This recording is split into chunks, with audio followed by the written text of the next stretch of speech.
Hello दोस्तों, कैसे हैं आप सभी। अनन्या नॉलेज हम में आपका स्वागत है। तो बताइए कैसे हैं आप सभी।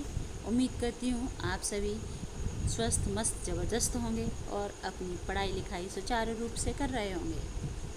तो चलिए आज हम बात करते हैं वर्ण हिंदी वर्णमाला में वर्णों का उच्चारण स्थान। तो आप सभी देख सकते हैं कि आज हमने टॉपिक लिया है वर्णों का उच्चारण स्थान। तो आज हम लोग इसके बारे में बात करेंगे, वर्णों का उच्चारण स्थान। तो क्या जानते हैं आप इसके बारे में कि वर्ड व उच्चारण स्थान कितने होते हैं और कौन सा वर्ड कहाँ कहाँ से बोला जा सकता है। तो चलिए आज हम बात करते हैं वर्णों का उच्चारण स्थान क्या होता है। वर्णों का उच्चारण स्थान वह स्थान है जहाँ से हम वर्णों को बोल सकते हैं। तो देखिए हम आपसे बात करते हैं उच्चारण स्थान वे मुख के अंग हैं जिनकी सहायता से हम ध्वनियाँ उत्पन्न करते हैं, और जब हम बोलते हैं तो हमारे मुंह के विभिन्न भाग जैसे कंठ, तालु, मूर्धा, दांत और ओठ, इसे ओष्ठ भी कहते हैं, दांत को दंत भी कहते हैं, मूर्धा को मूर्धन्य भी कहते हैं, तालु को तालव्य भी कहते हैं। तो इन सब का अलग अलग एक ध्वनियाँ होती है। जिस स्थान पर जीभ या होठ स्पर्श करते हैं उसे उस वर्ण का उच्चारण स्थान कहते हैं। आप सभी ये लिखा हुआ है, आप सभी देख सकते हैं। जैसे कि हम बात करते हैं कि कौन सा वर्ड कहाँ से बोला जाता है, तो चलिए मैं आप सभी को दिखाती हूँ। जैसे कि हम बात करते हैं कंठ। कंठ यानी गला, ठीक है। जब ध्वनियाँ गले के भीतर से उत्पन्न होती हैं जैसे अ, आ, क, ख, ग, घ, ङ को हम क वर्ग भी कहते हैं। तालु जीभ जब तालव्य को स्पर्श करती है तो जैसे कि ए, ई, च, छ, ज, झ, य, श। जैसे मूर्धा जीभ की नोक मुंह की छत यानी मूर्धा को छूती है। एग्जाम्पल के लिए हम ले लेते हैं ट, ठ, ड, ढ, र, स। ओके, अब हम बात करते हैं दंत की। जीभ की नोक ऊपरी हिस्से को स्पर्श करती है जैसे त, थ, द, ध, न, ल, ओष्ठ। दोनों होठ मिलकर ध्वनियाँ बनाते हैं जैसे ओ, प, फ, ब, भ, म। ये स्थान हिंदी में सभी वर्णों के उच्चारण स्थान का आधार माना जाता है। अब हम बात करते हैं कंठ वर्ण की। अब हम ये देखेंगे कि कंठ से कौन से वर्ण उच्चरित होते हैं। उच्चरित बोले तो उच्चारण होते हैं। तो इसका एक शॉर्ट में एक ट्रिक भी कह सकते हैं। इसे हम लिखते हैं, पेन ले लेते हैं, सॉरी। तो अब हम बात करेंगे, जैसे इसे बोलते हैं हाँ, अब बात करेंगे हम जैसे अ, हु,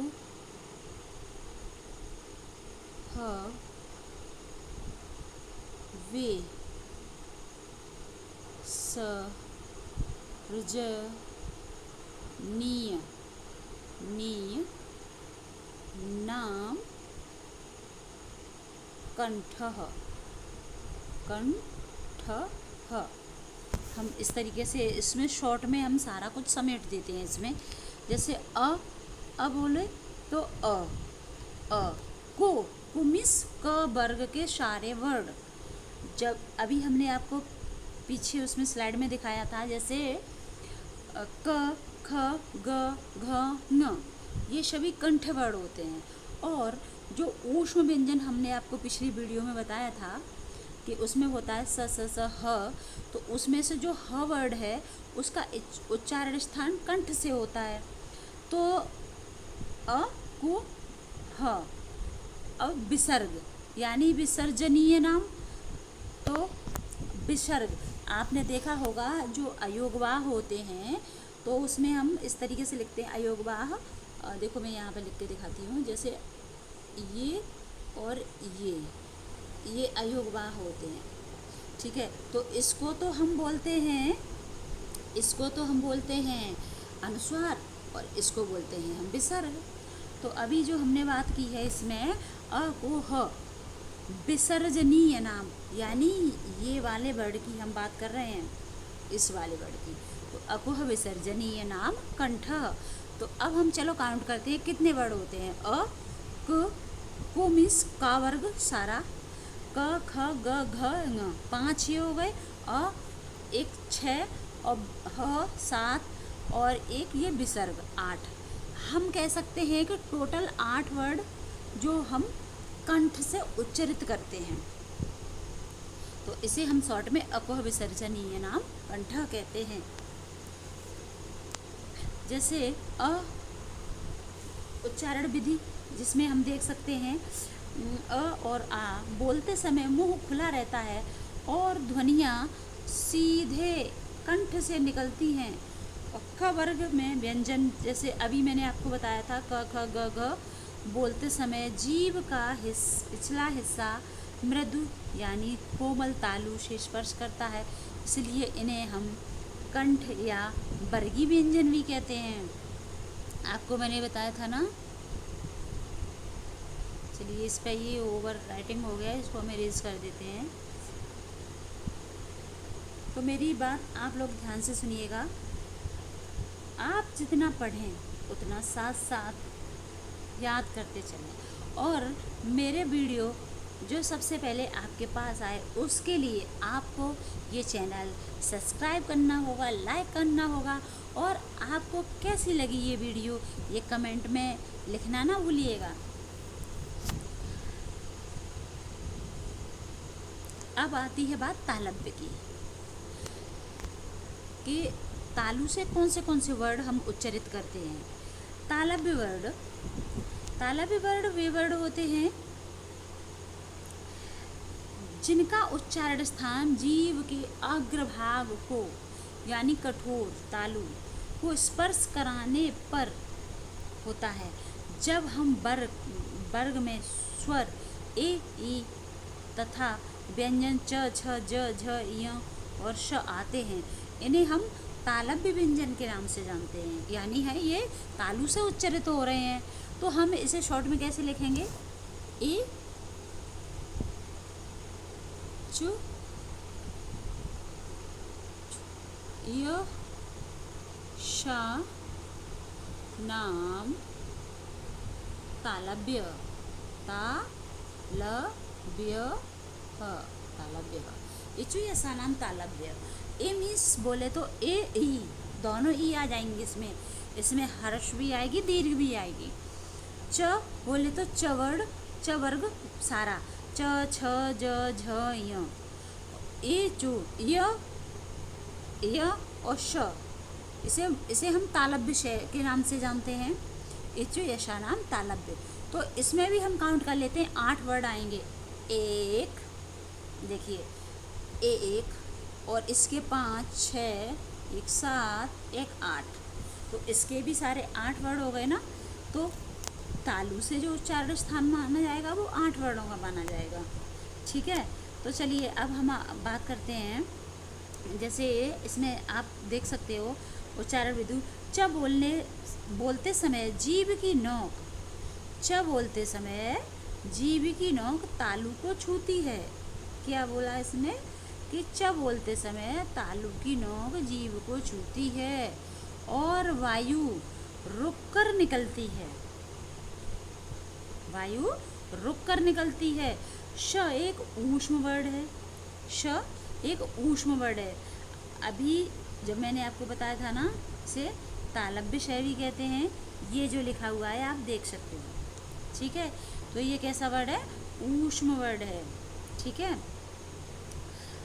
और इसे जब वायु उसके जीभ से पास से रुक कर निकलेगी तो तालु में थोड़ा घर्षण होगा, घर्षण के साथ निकलती है,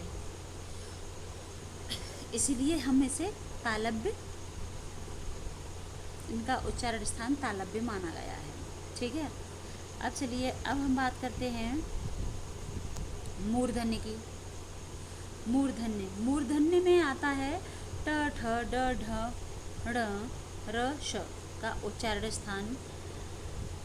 अब तालु के जो ऊपरी कठोर भाग होता है, जैसे इस उसमें चित्र में दिखाया गया है, तालु का जो ऊपरी भाग है, ये जो आप लोगों को दिख रहा होगा शायद, ये जो ऊपरी भाग है इसमें अंदर ये जो जीभ की नोक पीछे मुड़कर तालु को स्पर्श करती है, फिर ये ध्वनियाँ अन्य वर्णों से स्पष्ट रूप से भिन्न और विशिष्ट सुनाई देती हैं, इसलिए इन्हें मूर्धन्य कहा गया है। मूर्धन्य यानी मूर्धा, मसूड़ा बोले तो अपनी भाषा में, कि जब हम किसी वर्ड को बोलते हैं, उच्चारण करते हैं, तो हमारी जो जीभ होती है ना, वो मूर्धा से टकरा जाती है, और मूर्धा से टकरा के तब हम उन वर्णों को वापस से बोलते हैं, इसीलिए हम इन्हें मूर्धन्य कहते हैं। क्या कहते हैं? मूर्धन्य कहते हैं। अब हम बात करते हैं इसमें कितने वर्ड आ गए, चलिए मैं आपको काउंट करा देती हूँ। देखिए, ट वर्ग यानी इसमें इसका फॉर्मूला होता है रिट रसानाम मूर्धन्य, रिट रसानाम मूर्धन्य, रिट ट ठ ड ढ ट ठ ड ढ र और र श। अब ये वाला जो श होता है, वैसे तो ये ऊष्म होता है, लेकिन ये इसका उच्चारण स्थान मूर्धन्य होता है, तो इसे हम मूर्धन्य, इसे हम मूर्धन्य से भी कहते हैं। क्या कहते हैं? इसे हम मूर्धन्य से कहते हैं। ठीक है, अब हम बात करते हैं, आप काउंट कर लीजिए, इसमें भी 8 ही वर्ड होंगे, 1 2 3 4 5 6 7 8, तो इनका उच्चारण स्थान क्या हुआ? मूर्धन्य। अब बात आती है दंत की। क्या उच्चारण स्थान क्या हुआ? दंत। आप लोगों को समझ में आ रहा है तो आप प्लीज़ कमेंट ज़रूर करिएगा और चैनल को सब्सक्राइब ना करना भूलें।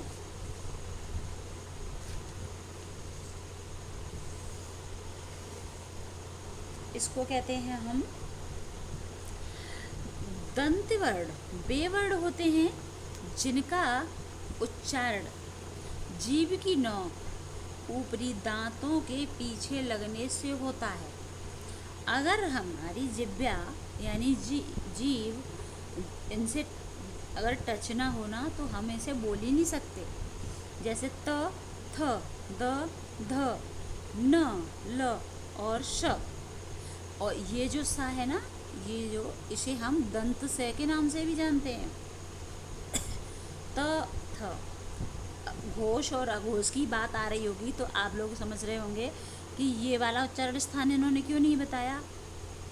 तो इसे मैं नेक्स्ट वीडियो में ज़रूर बताऊंगी और वो भी अच्छे से एक्सप्लेन करूंगी, जो आपको एक बार में समझ में आ जाएगा। तो आप इस चीज़ की चिंता बिल्कुल मत करिएगा, उसके लिए मैं हूँ। बस मैं जितना बता रही हूँ उतना आप अच्छे से समझते जाइए और आगे बढ़ते जाइए। इससे आपका एक भी प्रश्न निकलने वाला नहीं है। ठीक है, अब बात करते हैं दंत की। तो आप इसमें भी देखो, काउंट कर लीजिए। देखो, त, थ, द, ध, न, ल और श।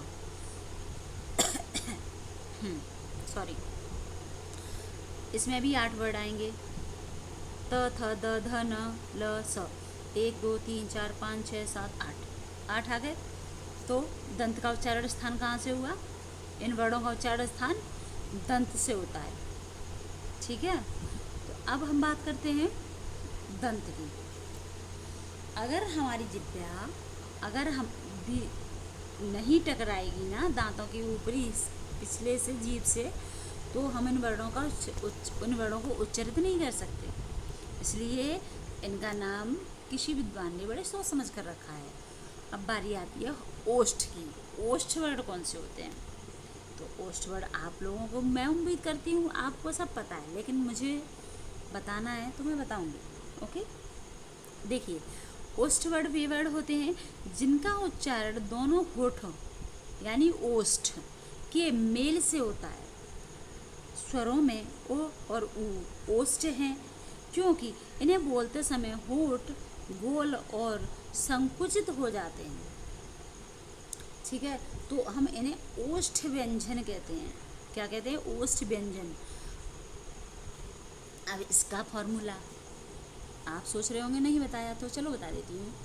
ओ ओ मध्य ध्य मानीय उपमध्यमानीय ओष्ठः। क्या कहते हैं? उपमध्यमानीय ओष्ठः। ओ बोले तो ओ ऊ दोनों, हर्ष भी दीर्घ भी। पो यानी प वर्ग सारा, 5 वर्ड प के, प फ ब भ म। ठीक है, तो और ये मध्यमानीय, ये इस तरीके से शाइन होता है, इसमें इस तरीके से लगाते हैं, तो कहीं कहीं ये यूज होता है, कहीं नहीं होता है। तो ज़्यादातर इसका यूज़ संस्कृत में किया जाता है, हिंदी में कम ही लोग करते हैं, विद्वानों ने किया है। तो इसे हम बोलेंगे उपमध्यमानीय ओष्ठ, यानी 1 5 6 और 1 7, 5 1 6 1 7, इनका उच्चारण स्थान हो गया। अब हम बात करेंगे ओष्ठ वे वर्ड होते हैं जिनका उच्चारण स्थान, यानी जहाँ से हम बोलते हैं उसी को हम उच्चारण स्थान कहते हैं। तो जब हमारे ओष्ठ यानी होठ आपस में नहीं मिलेंगे तो हम इन वर्णों को नहीं बोल सकते। नहीं तो आप अकेले में ज़रूर ट्राई करिएगा।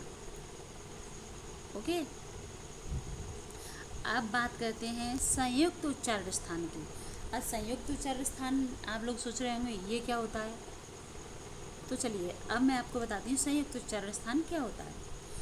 कंठ तालव्य, यानी ऐसे वर्ड जो 2 स्थान से बोले जाएं, कंठ और तालु। जैसे ए। अब बात करते हैं कंठ की, तो कंठ से कौन से वर्ड बोले जाते हैं? अभी तो मैंने आप लोगों को सबसे पहले बताया था, मैंने बताया था ना, अकुह विसर्जनीय नाम कंठः। अको विसर्जनीय नाम कंठः। अब तालव्य का फॉर्मूला क्या है? ए जो ऐसा नाम तालव्य। ठीक है, तो आप ये देख सकते हैं, ये लिखा हुआ है ए और ए, इन स्वरों का उच्चारण कंठ और तालु दोनों के संयोग से होता है। ए में कंठ से वायु निकलकर तालु को स्पर्श करती है, जब ए में यही क्रिया अधिक खुलेपन के साथ होती है। यानी जैसे हम बात करते हैं कि ये जो ए वर्ड है ना, ये कैसे बना हुआ है मैं आपको बताती हूँ कि इसका कंठ और तालव्य का उच्चारण स्थान क्यों आया। इसका मैं रीज़न आपको बताती हूँ। इसका रीज़न ये है कि देखो मैं आपको समझाती हूँ। जैसे ए है, एक सेकंड, हाँ, जैसे ए है, अब ये किससे मिलके बना है आप लोगों को ये दिखाती हूँ। ए बना होता है अ प्लस इसे, ठीक है। अ कहाँ से बोला जाता है? कंठ से। और ई कहाँ से बोला जाता है? ई कहाँ से बोला जाता है? तालव्य से। इसीलिए इन दोनों को मिलकर बना है ए, इसलिए इसका उच्चारण स्थान क्या हुआ? कंठ तालव्य, यानी कंठ प्लस तालव्य, बोले तो कंठ तालव्य। अब बात आती है कंठ ओष्ठ की। क्या आती है? कंठोष्ठ। ओ और आओ, इन स्वरों का उच्चारण स्थान ओ और औ, इन स्वरों का उच्चारण स्थान कंठ और ओठों के मेल से होता है। ओ में ओठ गोल होकर कंठ ध्वनियों का आकार देते हैं। औ में ओठ और अधिक गोल और खुले होते हैं, इसलिए इनका उच्चारण स्थान क्या हो जाता है? कंठ ओष्ठ। अब आओ किससे मिलके बना है? अब हम इसकी बात करते हैं। क्या बात करते हैं? जो औ है ये किससे मिलकर बना है और इसका नाम कंठोष्ठ क्यों पड़ा है? इस जब हम कोई चीज़ को गहराई में उतर कर देखेंगे वो कैसे बना है, क्यों बना है, अगर हम इस तरीके से इस चीज़ों को समझेंगे तो हम इनका उच्चारण स्थान कभी नहीं भूलेंगे। अगर हम भूल भी जाएंगे ना तो वर्ड को ब्रेक करके तोड़ कर देख लीजिए कि ये किसके सहयोग से बना है, तो आपको अपने आप पता चल जाएगा कि ये किसके सहयोग से बना है, इसका उच्चारण स्थान क्या है और इसका उच्चारण स्थान क्या है, तो आपको तुरंत पता लग जाएगी। अब बात करते हैं हम ओ की। ये किससे बना है? अ प्लस ओ, अ प्लस ओ, इसका उच्चारण क्या स्थान बताया था मैंने? कंठ। ठीक है, और इसका उच्चारण स्थान मैंने क्या बताया था? ओष्ठ। अभी आपको याद हो तो मैंने पीछे ही बताया, समझाया था।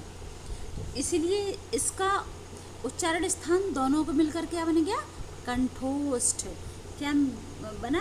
कंठ ओष्ठ। क्या बना? कंठोष्ठ।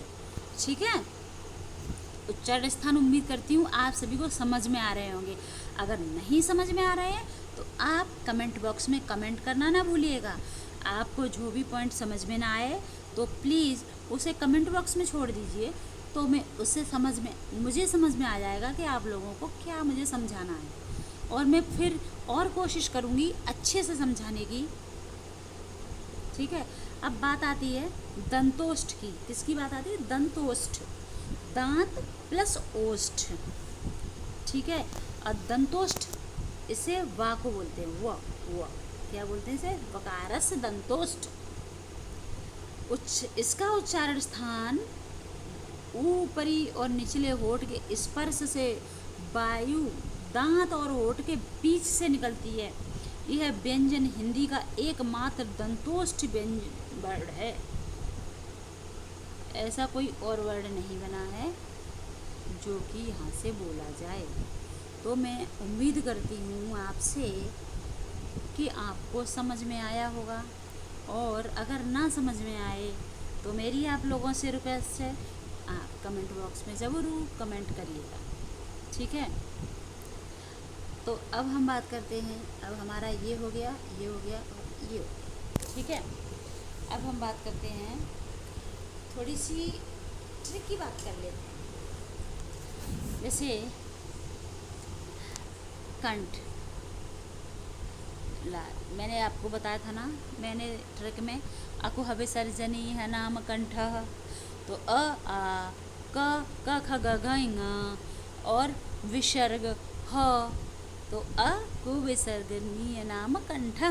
तो आपको पता चला कि कंठ से क्या क्या बोला जाता है? तालव्य। कंठ के लिए लाल रंग दिया गया, तालव्य के लिए नीला, और तालव्य के लिए ईचु ऐसा नाम तालव्य। ए दोनों ई आ जाएंगी। च छ ज झ य श मूर्धन्य श। अब इसे हम बोलते हैं तालव्य श। पेन ले लेते हैं, एक सेकेंड। इसे हम तालव्य श कहते हैं। ये तो पूरा ही तालव्य श बोलते हैं। और ये वाला होता है, ये मूर्धन्य श होता है। कौन सा होता है? मूर्धन्य श होता है ये वाला। इसे मूर्धन्य श के नाम से जानते हैं। और ये हमारा दंत स होता है। कौन सा होता है? ये हमारा दंत स होता है। ठीक है, अब इसमें कलर भी दिए गए हैं। कंठ लाल के लिए, तालव्य नीले के लिए, मूर्धन्य हरे के लिए, दंत के लिए पीला, ओष्ठ के लिए नारंगी। तो आप इस तरीके से अपना माइंड मैप बनाइए।